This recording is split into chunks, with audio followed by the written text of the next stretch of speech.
আইনি ভিত্তিক প্রয়োজনে গণভোটটা যখন হবে, এই গণভোটের সংস্কারের পক্ষে আমরা সবাই হা বলব এবং জাতিকে আমরা হায়ের পক্ষে ভোট দেওয়ার জন্য উদ্বুদ্ধ করব। কারণ আমরা সংস্কারের পক্ষে ছিলাম।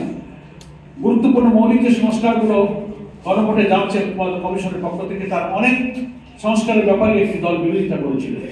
আমরা বিশেষ সংস্কারগুলো চেয়েছিলাম।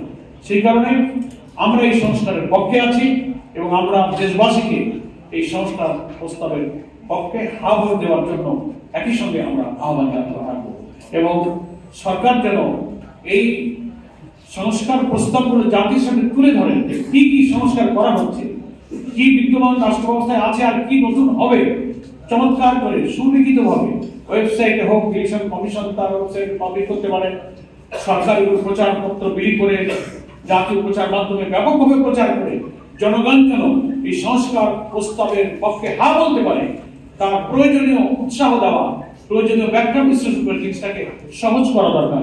এত ব্যাখ্যা এবং এত কথা প্রধান উপদেষ্টার বক্তব্যের মধ্যে আছে, সাধারণ স্বল্প শিক্ষিত মানুষ এই সব সংস্কারের ইন্টারনাল এই সমস্ত গুরুত্বপূর্ণ বিষয়গুলো ব্যাখ্যা বিশ্লেষণ খুব কমই বোঝে।